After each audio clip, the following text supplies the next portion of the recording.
எல்லாருக்கும் வணக்கம். நான் உங்கள் உள்ளம் நிறைந்த தோழி. இன்றைக்கி ஒரு அழகான காதல் கதை பார்க்கலாமா? ஒரு அழகான கிராமம். எங்கே பார்த்தாலும் பச்சை பசேல்னு புல்வெளி. அழகாக காலையிலே ஆடு மாடுங்கள்லாம் நடந்து போயிட்டுருக்கு. எல்லோரும் வயலில் அவங்கவுங்க வேலை பார்த்துட்ருக்காங்க. அப்படியே ஊருக்குள்ளே போனால் 1000 தெரு போகுது. அதில் ஒரு தெரு நடந்து போனால் ஒரு அம்மா அழகாக வெளியே வந்து வாசல் தெளித்து கோலம் போட்டுட்ருக்காங்க.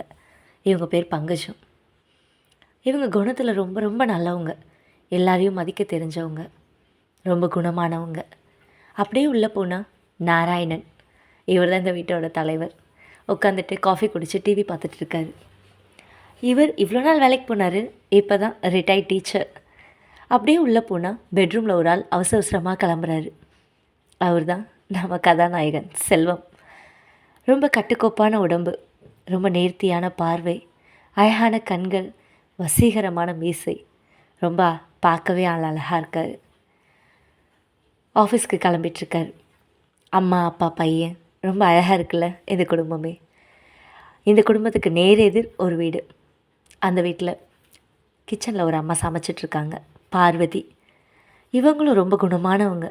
ஆனால் என்ன, ஹஸ்பண்டுக்கு கொஞ்சம் பயம். ஹஸ்பண்ட் யார்? சந்தானம்.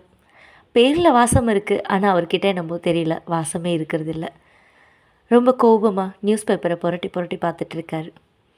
அப்படியே உள்ள பெட்ரூமில் அவங்க பொண்ணு வெண்ணிலா ஆஃபீஸ்க்கு கிளம்பிட்டுருக்காங்க. பேரில் இருக்க குளுமை அவங்க மனசுலேயும் இருக்குது, செயல்லையும் இருக்குது. பளிச்சென்ற பார்வை, வட்டமான முகம், நேர்த்தியான அழகு, ரொம்ப அழகான கண்கள். பேசிக்கிட்டே போகலாம், அவ்வளோ அழகு வெண்ணிலா. வெண்ணிலாவும் செல்வமும் கடந்த 5 வருஷமாக காதலிச்சிட்டு வராங்க. அவங்களோட காதல் அதுக்கு முன்னாடியே ஆரம்பிச்சிடுச்சு. ஆனால் ஒருத்தருக்கு ஒருத்தர் சொல்லிக்கல. 1 வருஷம் கழித்து தான் 2 பேரும் சொல்லிக்கவே ஆரம்பித்தாங்க. அதுக்கப்புறம் 5 வருஷம் ஆயிடுச்சு. ஆனால் இது வரைக்குமே யாருக்குமே தெரியல அவ்வளோ கண்ணியமாக, அவ்வளோ நாசுக்காக காதலிக்கிறாங்க. இவங்க 2 பேரும் சந்திக்கிற இடமே இவங்க ஆஃபீஸ் கிட்டே இருக்க காஃபி ஷாப். ஆமாம், இவங்க 2 பேரும் கொஞ்சம் தூரமாக இருக்க சிட்டியில் ஒர்க் பண்ணிகிட்ருக்காங்க. டெய்லி வந்து போவாங்க. இவங்களோட இன்னொரு சீக்ரெட் பிளேஸ் அவங்களோட வீட்டு ஜன்னல். ஆமாம், செல்வமும் வெண்ணிலாவும் அவங்கவுங்க பெட்ரூமை ஓப்பன் பண்ணால் ஜன்னலை 2 பேரோட முகமும் தெரிஞ்சுக்கும். அங்கே தான் ரொம்ப நேரம் இவங்களுக்கு உண்டான டைமை ஸ்பெண்ட் பண்ணுவாங்க. கண்களாலே பார்த்து பேசிப்பாங்க. இப்படியே நாட்கள் போகுது. ஒரு நாள் அவங்க யதார்த்தமாக காஃபி ஷாப்பில் உட்காந்து பேசாத ஊரில் பார்த்துட்டு சொல்லிட்டாங்க, காதல் நம்மளுக்குள்ளே கூட பூட்டி வச்சிடலாம், ஆனால் வெளியே யாராவது ஒருத்தருக்கு தெரிஞ்சால் உலகத்துக்கே தெரிஞ்சிடும். ஆமாம் தானே? அதே மாதிரி தான் அவங்க அப்பா அம்மாக்கெலாம் தெரிஞ்சிடுச்சு. நான் தான் சொன்னனே, வெண்ணிலாவோட அப்பா சந்தானம் ரொம்ப கோவக்காரர். இந்த விஷயத்தை கேட்ட உடனே செல்வத்தோட வீட்டுக்கு ஸ்ட்ரெயிட்டாக போனார். செல்வத்தோட அப்பாவை பார்த்து, என்ன நாராயணன், என்ன இந்த மாதிரிலாம் நான் நியூஸ் கேட்குறேன், என்ன தான் அப்படின்னு சொல்லிட்டு கோவமாக பேசுகிறார். ஆனால் நாராயணன் அவர் ரொம்ப யதார்த்தமானவர், அமைதி, எல்லாரையும் மதிக்க தெரிஞ்சவர். சந்தானம், நீங்கள் கோவப்படாதீங்க, ஃபஸ்ட்டு உட்காருங்க, நம்ம என்னன்னாலும் பேசிக்கலாம் அப்படின்றார். என்ன சார் பேசுறது?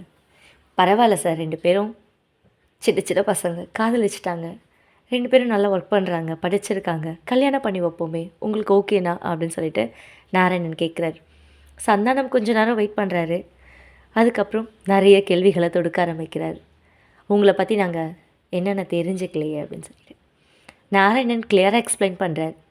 நான் ரிட்டையர்ட் டீச்சர், பென்ஷன் வருது, வீடு நான் சொந்த வீடு, பையன் நல்லா படிக்கிறான், படிச்சுட்டான், வேலைக்கு போயிட்டுருக்கான், கை நிறைய சம்பளம், நல்லா ஆரோக்கியமாக இருக்கான், இதுக்கு மேலே என்ன வேணும், உங்கள் பொண்ணை கொடுங்க அப்படின்னு சொல்லிட்டு நாராயணன் பேசுகிறாரு. சந்தானம் கொஞ்ச நேரம் யோசிக்கிறாரு. ஊரில் சொத்து பத்துலாம் இருக்கான்னு கேட்குறாரு. நாராயணன் வெளிப்படையாக சொல்லிட்டார், இருக்குது, ஆனால் அது கொஞ்சம் சிக்கலாக இருக்குது, நிறைய சொந்தக்காரங்க எல்லாருமே வந்து பங்கு இருக்குது அப்படின்ற மாதிரி சொன்னார். சரி, ஓகே சார், நீங்கள் எவ்வளோ சொல்கிறீங்க, கல்யாணத்துக்கு ரெடி பண்ணிக்கலாம் அப்படின்னு சொல்லிட்டு சந்தானம் சொல்லிட்டாரு. 2 பேருக்குமே ஹாப்பி. சந்தானம் அவங்க வீட்டில் வந்து அவங்க ஒய்ஃப் பார்வதிக்கிட்டேயும் வெண்ணிலாக்கிட்டேயும் சொல்லியாச்சு, கல்யாணம் நான் பேசிட்டேன், ஓகே அப்படின்னு சொல்லிட்டு. வெண்ணிலா காத்திருக்காங்க அந்த ஜன்னல்கிட்டேயே, செல்வம் எப்போ வருவார் அப்படின்னு சொல்லிட்டு. அன்றைக்கி நைட் ஆஃபீஸ் முடித்து செல்வம் வராங்க. இவ்வளோ நாள் காதலர்களாக பார்த்துக்கிட்டு இருந்தாங்க. இன்றைக்கி கல்யாணம் பண்ணிக்க போகிறோன்ற ஒரு சந்தோஷத்தில் 2 பேரும் ஜன்னல் வழியாக 2 பேரும் கண்ண கண்ண பார்த்துக்கிட்டாங்க. அவ்வளோ ஒரு சந்தோஷம். எதுவுமே பேசிக்கல, தூரமாக இருக்காங்க. ஆனால் 2 பேரும் பார்த்துக்கிறதுலே புரியுது 2 பேருக்கும். நாட்கள் போகுது. கல்யாண வேலைகள் ரொம்ப மும்முரமாக நடக்குது. நாராயணனுக்கு ஊர்லேருந்து வர வேண்டிய சொத்து வரல ஒரு நாள் திடீர்னு. சந்தானத்துக்கு தெரிய வந்துச்சு. சந்தானம் ரொம்ப கோவமாக வந்தார். என்ன நாராயணன், இந்த மாதிரி சொத்துலாம் வரலையா, என்ன பிரச்சனை என்னன்னு கேட்கும்போது, இல்லை அவங்களுக்கு சாதகமாக கேஸ் வந்திருக்கு, ஸோ அதனால் நம்மளுக்கு கிடைக்கல அப்படி. அப்போ நாராயணன் அமைதியாயிட்டார். சந்தானம் கோவப்படுறாரு. இல்லை இனிமேல் இந்த கல்யாணம் நடக்காது அப்படின்னு சொன்ன உடனே நாராயணன் பங்கஜிற்கும் ஒன்றும் புரியல. என்ன ஆச்சு, ஏன் இப்படி சொல்கிறீங்க அப்படின்னு. இல்லை சார், எனக்கு சொத்து மதிப்பு எல்லாம் இருக்கிற மாதிரி எனக்கு வரப்போகிற மாப்பிள்ளையும் அதே மாதிரி தான் இருக்கணும்னு ஆசைப்பட்றேன். காசு பணம் தான் என்னை பொறுத்த வரைக்கும் முக்கியம் அப்படின்றார். நாராயணனுக்கு ஒன்றும் புரியல. ஏன் சார் இப்படிலாம் பேசுகிறீங்க, காசு பணம் மட்டும் முக்கியம் இல்லை, அதையும் தாண்டி இந்த உலகத்தில் நிறைய இருக்குது. ஆனால் சந்தானம் எதையும் யோசிக்கல. இல்லை சார், காசு பணம் தான் எனக்கு முக்கியம் அப்படின்னு. ஒரு நிமிஷம் சந்தானம் சைலண்ட் ஆகுறாரு. அப்புறம் தான் அவரோட இதுவை சொல்கிறாரு. நானும் சின்ன வயசில் ரொம்ப கஷ்டப்பட்டவன் தான். காசு இல்லாமல் ரொம்ப கஷ்டப்பட்டேன். என் கூட இருந்த சொந்தக்காரங்க எல்லாருமே எங்களை தள்ளி வச்சாங்க, தூரமாக நிற்க வச்சாங்க. கஷ்டப்பட்டு சம்பாதிச்சேன். இப்போ நல்ல நிலைமையில் இருக்கேன். இப்போ தான் எல்லோரும் என்னை தேடி வராங்க.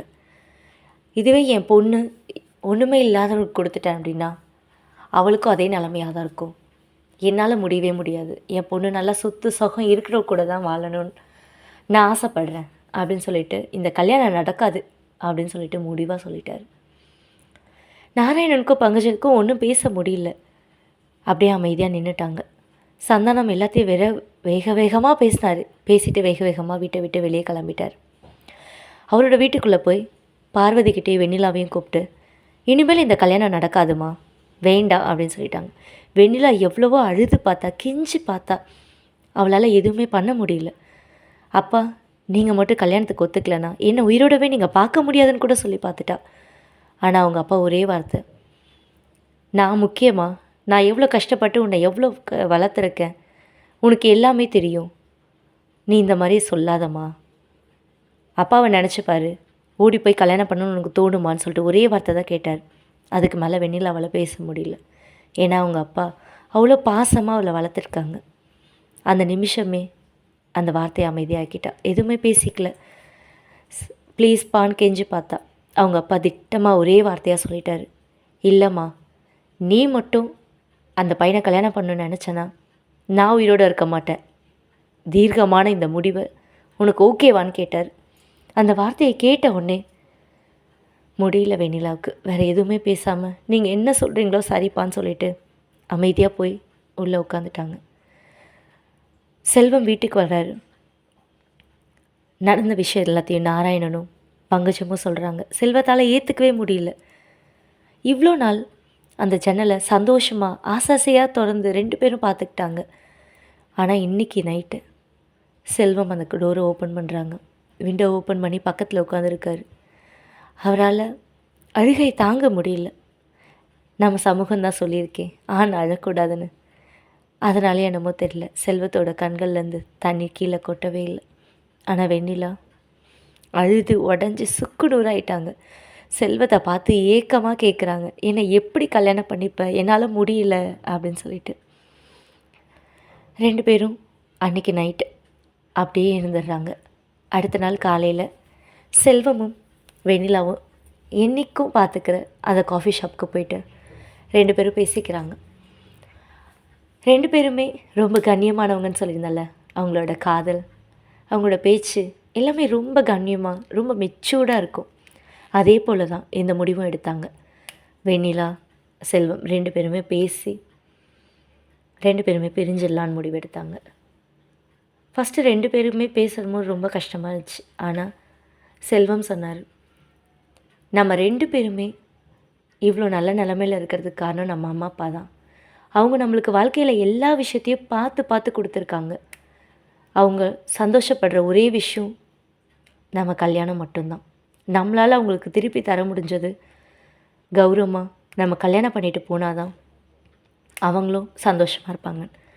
இதை வெண்ணிலாவும் ஏற்றுக்கிட்டாங்க. 2 பேரும் மனசே இல்லாமல் பிரிஞ்சு போனாங்க. வார்த்தைகள் இல்லைங்க பேச. வெண்ணிலாவுக்கு கண்கள் குளமாய் நிற்கிது. செல்வத்தால் வேறு எதுவும் பேச முடியல. வெண்ணிலாவோட முகத்தையே பார்க்க முடியல. 2 பேரும் அப்படியே பிரிஞ்சு அவங்கவுங்க வீட்டுக்கு வந்தாங்க. அன்னிலேருந்து அந்த ஜன்னல்கள் திறக்கப்படவே இல்லை. 6 வருஷம் அந்த ஜன்னல் திறந்துருந்துச்சு. இத்தனை வருஷத்தில் இன்றைக்கி நைட் திறக்காமல் இருக்குது. நாட்கள் போச்சு.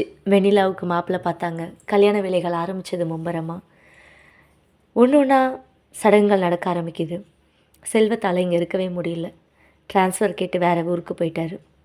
நாராயணனும் பங்குச்சதாலையும் ஒன்றும் பண்ண முடியல. பையனும் இது எல்லாத்தையும் ஓகேன்னு சொல்லிட்டு போயிட்டான். நம்ம இதுக்கு மேலே என்ன பேச முடியலையே அப்படின்னு சொல்லிட்டு வெண்ணிலா ஒரு நடைப்பிணமாக தான் சுற்றிட்டுருக்கா. அப்பா சொன்னார் அதுக்காக கல்யாணம் பண்ணிக்கிறோம். அதுக்கப்புறம் ட்ரெஸ் எடுக்க போகிறாங்க, கல்யாண பத்திரிக்கை, விருந்து, நிறைய சம்பிரதாயங்கள்லாம் இருக்குது. ஆனால் எல்லா இடத்துலையுமே ஒரே விஷயந்தான் நடக்குது. சந்தானம் எல்லா இடத்துலையும் அவங்க மாப்பிள்ளையாலும் சரி, அவங்க மாப்பிள்ளை வீட்டுக்காரங்களாலும் சரி அவமானப்படுத்தப்படுறார். காரணம், அவரை விட வசதியான வீடு வேணும்னு சொல்லி நினச்சி போனார். அதனால் அவங்க இவரை தாழ்வாக நினச்சாங்க. பணம், காசு எல்லாம் முக்கியம்னு இவர் நினச்சாரு. அவங்க அதுக்கும் ஒரு படி மேலே போய் காசு அது மட்டும்தான். வெண்ணிலா ஒரு நல்ல அழகாக இருக்கான்றதுனால தான் அந்த பையன் ஒத்துக்கிட்டா கல்யாணம் பண்ணுறதுக்கும். இந்த சொத்தமே அவங்களுக்கு போதில்லை, இந்த சொத்து அவங்களுக்கு போதில்லை. கல்யாண வேலைகள்லாம் மும்பரமாக நடக்க ஆரம்பிச்சது. ஒரு இன்சிடெண்ட்டுமே சந்தானத்துக்கு செல்வத்தை ஞாபகப்படுத்திகிட்டே இருக்குது. ஆமாம், ஒரு வாட்டி ஹோட்டலுக்கு சாப்பிட போயிருந்தாங்க. செல்வம் எல்லாரையும் உள்ளே விட்டுட்டு அதுக்கப்புறம் டோரை லாக் பண்ணிவிட்டு உள்ளே வந்தார். எல்லோரும் வர்றதுக்காக அவ்வளோ நேரம் டோரை ஹோல்ட் பண்ணிகிட்டு இருந்தார். எல்லாருக்கும் தேவையான சீட்ஸு எல்லாத்தையும் அழகாக அரேஞ்ச் பண்ணி கொடுத்தாரு. எல்லாருக்கும் ஒன்று என்ன வேணுமோ எல்லாருக்கும் தேவையானதை கேட்டு கேட்டு ஆர்டர் பண்ணார். வெண்ணிலாவுக்கு பிடிச்சதை கேட்காமலே ஆர்டர் பண்ணார். எல்லா நேரமும் சந்தானத்தோட மனசில் இதுதான் ஓடிக்கிட்டே இருக்குது. தேவையில்லாமல் இந்த சம்மந்தத்தை நம்ம பார்த்துட்டோமோ, செல்வம் மாதிரி ஒரு நல்ல மாப்பிள்ளையை நம்ம மிஸ் பண்ணிட்டோமோ. இதெல்லாம் சின்ன சின்ன விஷயமா இருந்தாலும் சந்தானத்துக்கு அந்தளவுக்கு உரைக்கல. வெண்ணிலாவுக்கு பார்த்த மாப்பிள்ளை கிருஷ்ணன், கண்ணன். ஆமாம், பேரில் இருக்க கண்ணன் அவரோட குணத்துலேயும் இருந்துச்சு. கண்ணன் தீராத விளையாட்டு பிள்ளையில் அதே மாதிரி தான் மாப்பிள்ளையும். இந்த விஷயம் தெரிய வரவே சந்தானம் இதுக்கு மேலே இந்த கல்யாணத்தை நடக்கவே விடக்கூடாதுன்னு சொல்லி ஒரு முடிவுக்கு வந்துட்டு கல்யாணத்தை நிறுத்திட்டார். ஆமாங்க, செல்வத்தோட குணம்தான் இங்கே ஓங்கி நின்றுச்சு. அதனால தான் சந்தானம் அந்த கல்யாணத்தை நிறுத்திட்டார். அவரை மாப்பிள்ளையாக வச்சு பார்த்த இடத்துல இவங்களெல்லாம் மாப்பிள்ளையாக வச்சு பார்க்க முடியல சந்தானத்தால். நேராக விறுவிறுன்னு போனார் நாராயணன் வீட்டுக்குள்ளே. பங்குச்சமும் நாராயணனும் உட்காந்துருந்தாங்க. திடீர்னு சந்தானத்தை பார்த்த உடனே அவங்களுக்கு கை காலே புரியல. என்னாச்சு சந்தானம்? என்னை மன்னிச்சிடுங்கன்னு வாய் ஓயாமல் மன்னிப்பு கேட்டார். நாராயணனுக்கும் பங்கஜனுக்கும் ஒன்றும் புரியல. என்னாச்சு, எதுக்காக மன்னிப்பு கேட்குறீங்க? இல்லை, செல்வம் மாதிரி ஒரு மாப்பிள்ளை கிடைக்கிறதுக்கு நான் புண்ணியம் பண்ணியிருக்கணும். அவரோட குணம் எங்கே? நான் வெறும் சொத்து இல்லையேன்னு சொல்லிட்டு நான் இப்படி பேசிட்டேன். அவரை மாதிரி ஒரு மாப்பிள்ளை என் பொண்ணை புரிஞ்சுக்கிட்டு என் பொண்ணுக்கு மரியாதை தரவரா வேறு யாராலையுமே இருக்க முடியாது அப்படின்னு சொல்லிட்டு நான் இப்போ புரிஞ்சுக்கிட்டேன் செல்வத்தை பற்றி. நடராஜனும் பங்கஜமும் கேட்டாங்க, ஆல்ரெடி நீங்கள் கல்யாணம் ஃபிக்ஸ் பண்ணியிருக்கீங்களே? இல்லை, அந்த மாப்பிள்ளை வேணானே நான் முடிவு பண்ணிட்டேன், நான் கல்யாணத்தை நிறுத்த சொல்லிட்டேன், அவங்களுக்கு காசு பணம் தான் முக்கியம், அவரோட குணமும் சரியில்லைன்னு சொல்லிட்டு நான் செஞ்ச தப்பை நான் உணர்ந்துட்டேன், என்னை மன்னிச்சிடுங்க, என் பொண்ணை ஏற்றுக்கோங்கன்னு சொல்லிட்டு. நாராயணன் ரொம்ப பெரிய மனசில் அவருக்கு, சார் இதெல்லாம் ஏன் சார் இப்படி மன்னிப்புலாம் கேட்குறீங்க? அவள் எப்போவுமே எங்கள் வீட்டு பொண்ணு, நீங்கள் போங்க, கல்யாண ஏற்பாடை நம்ம விட்டு போனதுலேருந்து தொடரலாம் அப்படின்னாரு. சந்தானம் அவங்க வீட்டுக்குள்ளே போனார். பார்வதியும் வெண்ணிலாவும் உட்காந்துருந்தாங்க. வெண்ணிலாவுக்கு எப்போ செல்வம் இல்லைன்னு ஆச்சோ அன்னிலேருந்தே ஒரு நடப்பினம் தானே. அந்த முகத்தில் ஒரு கலையே இல்லை, ஒரு பிரகாசமே இல்லாமல் இருந்துச்சு. சந்தானம் உள்ளே வந்தார். இந்த கல்யாணத்தை நான் நிறுத்திட்டேன் அப்படின்னு சொன்னார். பார்வதிக்கு அப்போ தான் கோவமே வர ஆரம்பிச்சது. என்னங்க ஃபஸ்ட்டு செல்வம் ஓகேன்னீங்க. செல்வத்த கல்யாணம் பண்ணலாம் நீங்க. இப்ப வேற ஒரு மாப்பிள்ளைய கூட்டு வந்தீங்க. இப்ப அந்த மாப்பிள்ளையும் வேணான்றீங்க. என்னதான் உங்களுக்கு பிரச்சனைன்னு சொல்லிட்டு கோவமா அன்னைக்கு தான் முறையா அவங்க ஹஸ்பண்ட பார்த்து கேட்டாங்க.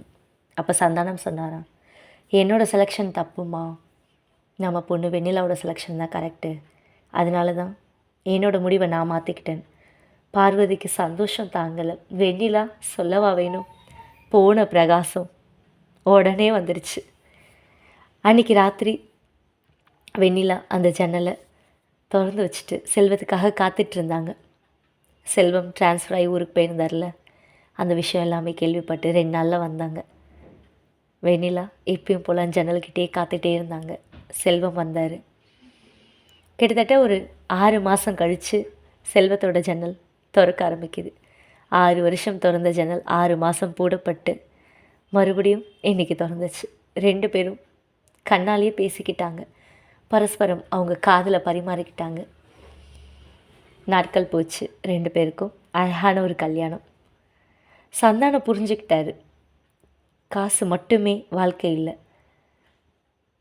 அவருக்கு சின்ன வயசில் நடந்த ஒரு இன்சிடெண்ட்டை வச்சு அவரோட மைண்ட் அப்படி இருந்துச்சு.